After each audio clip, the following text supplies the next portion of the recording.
and welcome to Isekaied World. Today we are going in the part 3 of what if Luffy was Isekaied into Naruto world as Naruto. So let's begin where we left off, and today was the day mission day for Naruto, and it was a big day for him because if he completes the mission he was finally going to earn some money, and he was really excited for that. He really wanted to try some new food X since he has been eating nothing but noodles all this time. So he goes to the point they decided to meet, and he finally finds Sasuke, Sakura, and Kakashi arrives late, a bit late, but because it was a mission day and it was first day for him, he did not arrive that much late. So eventually they go to Hokage office and were assigned a mission, and it was to find a cat. Yes.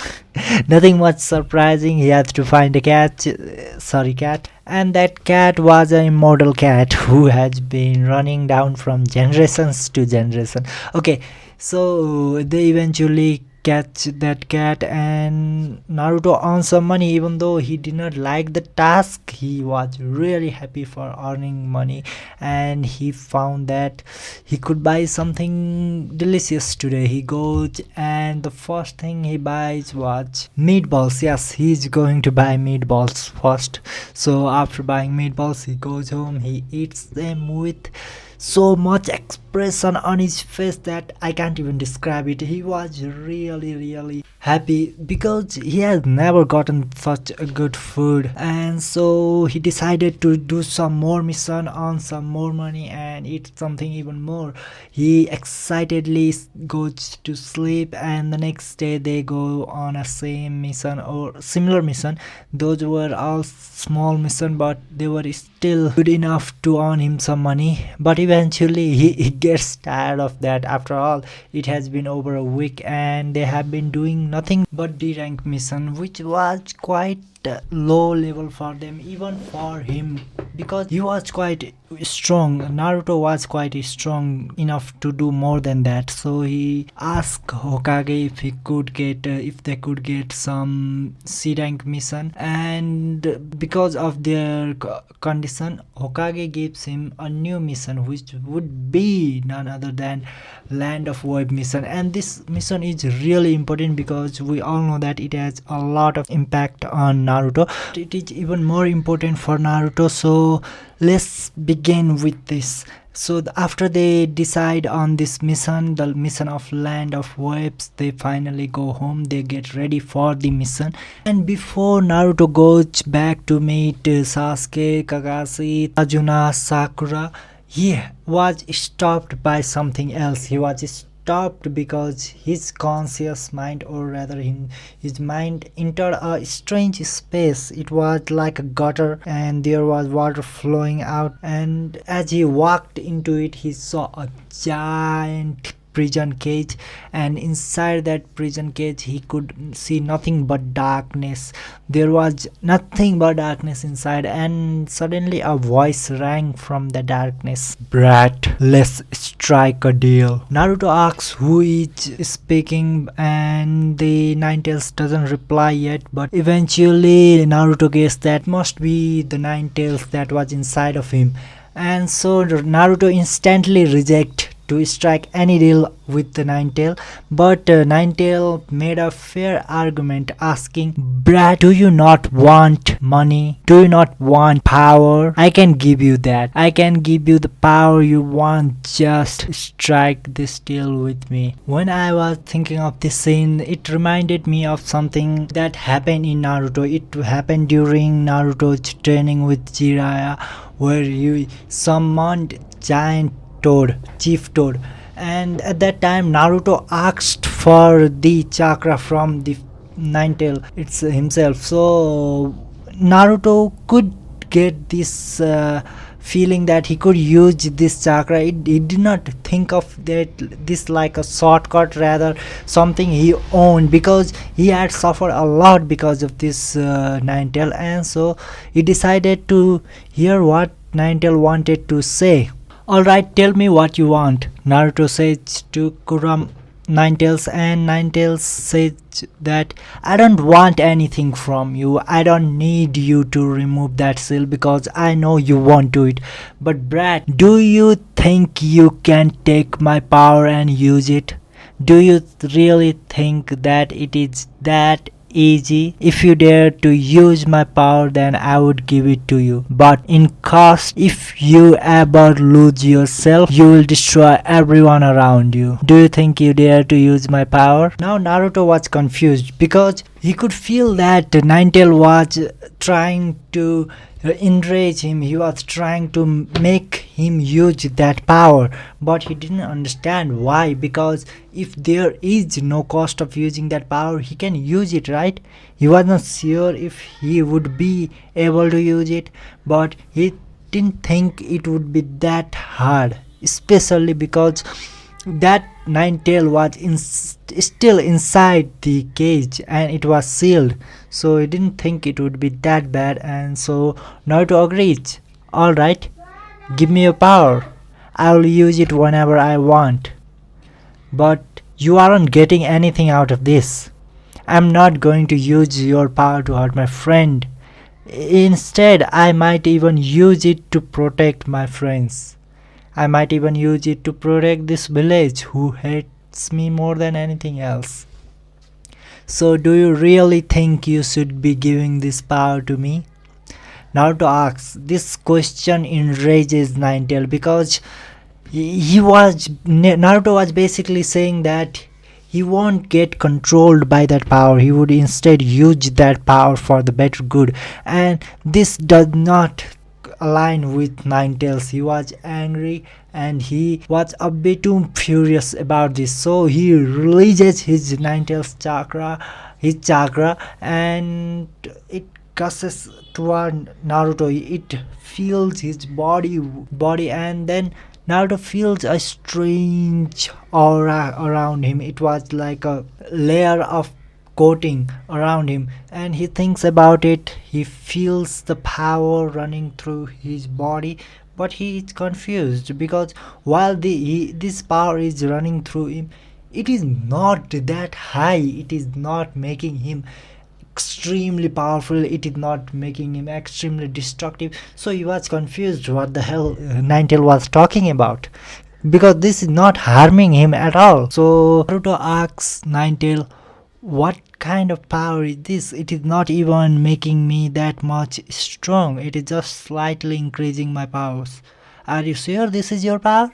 And this enrages Ninetales even more, because the reason why he wanted Naruto to have this power is because he was trying to create a loop, or rather a hole between him and Naruto. Currently, the seal is not weakened. You have to understand that Naruto was not feeling angered or hated by the village, even though he was.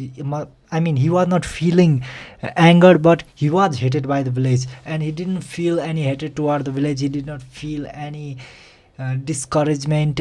So basically, Ninetale's seal was not weakened because there was not much negative energy releasing from Naruto. So Ninetale wasn't able to escape that seal or even weaken it to the point where he was able to manifest it like he did in the original in Land of Web arcs. So if he had not struck this tail, if he had not given Naruto his power, he would not be able to come out when Naruto is extremely angry and he's extremely sad. All of the emotions coming out of him would lead him out if there is a connection between him and Naruto.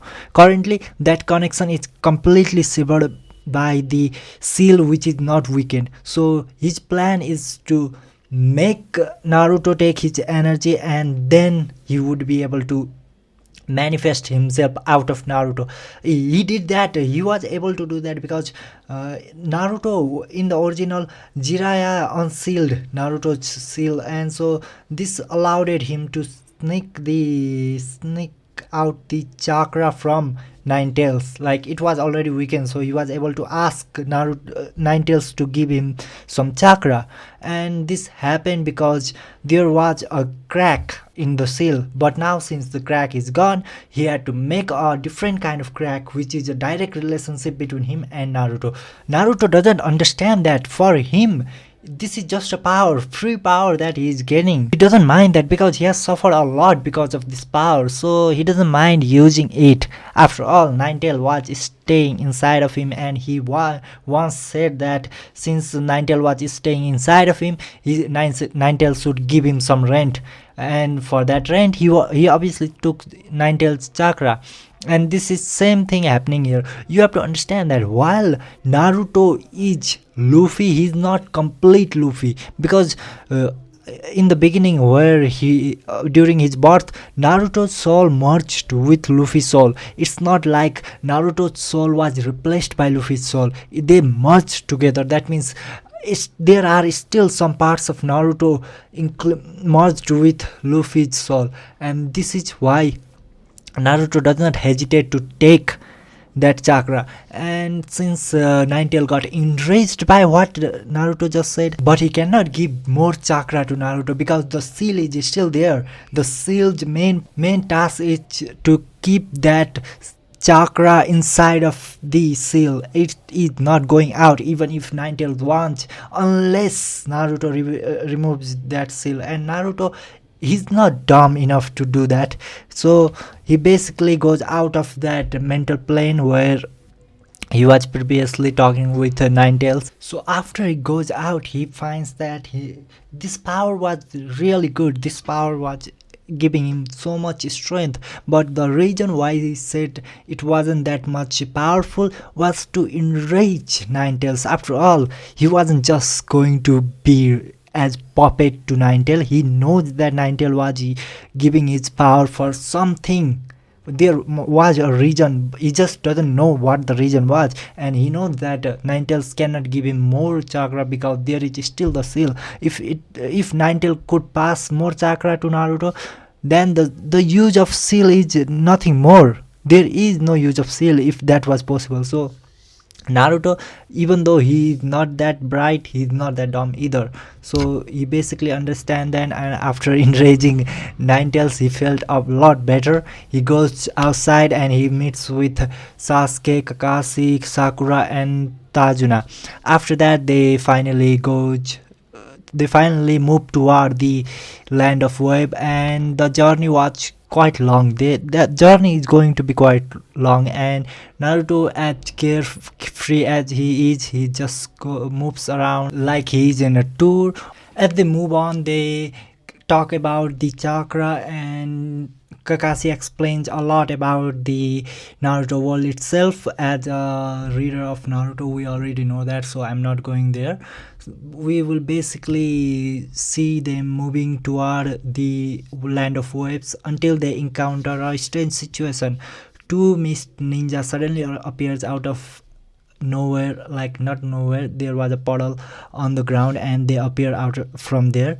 They bind Kakashi with the strange metal rope. I don't know what it's called. Okay, let's just say they bind Kakashi and kills him. At least they thought they killed Kakashi, because we all know that is impossible for them.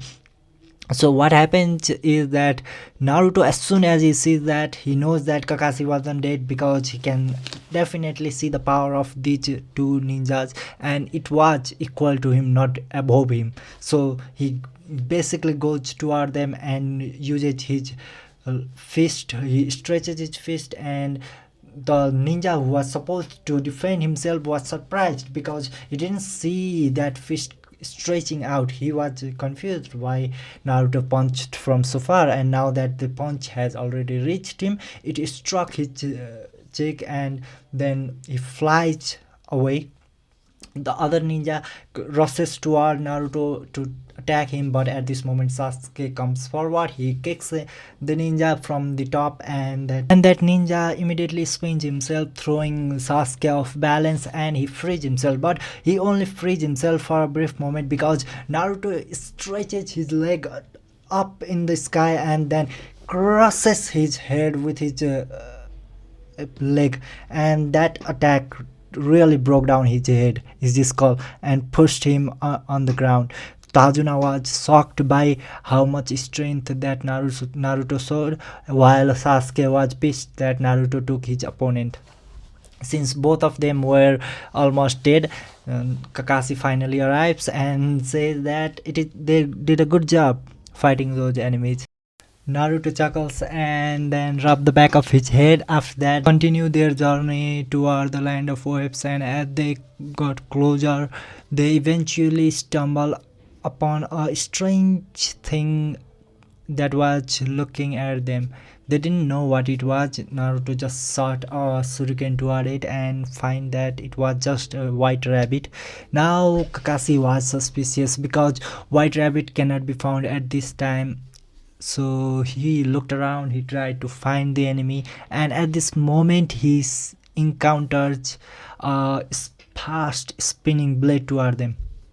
He immediately asks everyone to duck, and they all did. As the blade passes them, it struck the tree nearby, and a person stands above the tree, above the blade. So, who is this person? We all know. Jabuja of the Mist arrives, and then he starts attacking. Just kidding, he doesn't start attacking because Kakashi is real serious after seeing Jabuja. He knows how much of a threat Jabuja is, and then he did not hesitate to reveal his Sharingan.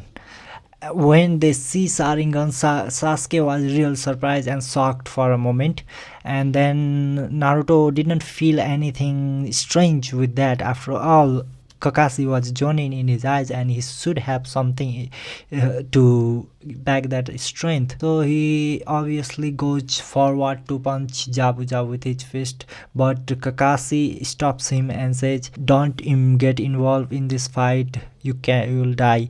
So say when Naruto hears that, he freezes for a moment because Kakashi's tone was really scary for him. Eventually, he stops there, and Kakashi starts fighting against Jabuja.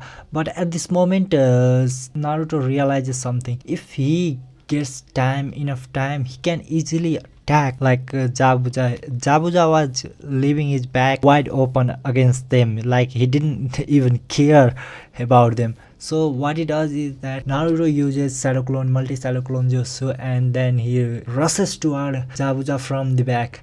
Because although Jabuja was fighting Kakashi, he was able to see Naruto coming toward him, because after all he was using multi-Shadow Clone Jutsu, and this surprises Jabuja because he cannot tell which one is the real Naruto. And when Naruto strikes his punch toward him, with all of those Naruto did the same, and when they punch, he was confused, he didn't know what to do, so he just swings his blade with an immense force that knocks out a lot of shadow clones. So what ended up happening is that when Naruto goes all out with his shadow clone, the impact of the sword knocks all of them, including real Naruto, to the ground. And seeing this, Kakashi shouts, "Didn't I say to stay out of this?" But Naruto was already on the ground. He could not reply because the immense force that struck his chest was really powerful. He almost got his chest slashed by that attack. Fortunately, he was not injured, and Kakashi continues his battle against Jabuja. As the battle continues, Jabuja finally gains his upper hand against Kakashi and imprison Kakashi inside a water prison jutsu. This happens as the original, but now the thing changes here, because when Naruto sees Kakashi being imprisoned, he immediately reacts. He immediately reacts with a punch towards Jabuja, but Jabuja easily dodges that, and Naruto did not hesitate to use Shadow Clone once more. This time, though, he did not go all out at once. Rather, he spread out his Shadow Clones and attacked him from different points, like from different direction, using different kinds of attacks like feet, hand, head, like all of those attacks. And he confuses Jabuja for a moment because Jabuja did not want to let go of his hand, because if he does that, Kakashi can free himself. That would be detrimental to him, so he doesn't want that. Instead, what he does is that he tries to reflect those attacks with his blade, and the blade was sharp enough. He didn't care about Naruto getting injured. He wanted to kill Naruto, in fact. So he swings his blade, he strikes all of those attacks, and all of them turns out to be Shadow Clone. None of them was a real Naruto, and the real Naruto was actually on the sky. He had already swing himself to the sky, and now he was falling with his leg stretched out even higher into the sky. He strikes Jabuja with a battle axe. Jabuja blocks it with his leg, but this pours a lot of pressure on his shoulder, because he was holding it with his only hand, and then Naruto was already giving a lot of pressure to his soldier. So Jabuja ends up using his other hand to throw Naruto away, and he succeeds, but this also pulls his hand away from the water prison jutsu, and it allows Sasuke to throw a shuriken and free Kakashi, because he was still inside the prison jutsu. And now after Kakashi was freed, he didn't see Jabuja coming toward him. He didn't see Jabuja going toward Sasuke. He saw Jabuja rushing toward Naruto, who was already on the ground, and this was a big problem, because Naruto was still not ready to face Jabuja on his own, and Jabuja was going with all of his intent to kill Naruto. Kakashi instantly uses water escape jutsu, because there was water all around him. They were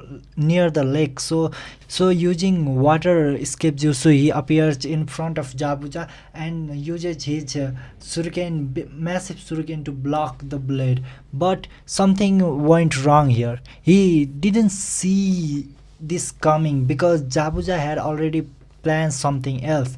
When he blocks the attack, Jabuja turns into the water and falls down, and behind Naruto a blade swings and slashes his back. And at this moment Naruto was heavily injured, because his back was just slashed, and Kakashi was in front of him, Jabuja was behind him. Kakashi reacts as quickly as possible, and Jabuja retreats few steps behind, because he knows that Kakashi won't care about him. He had to care about Naruto, because at this moment Naruto was in very difficult situation. And with that, guys, I'm going to bring this video to the end. So thank you for watching, and if you like this video, please like and subscribe the channel. If you have any comment or thoughts about this video and my story, please comment down. So I hope we'll meet soon enough. See you.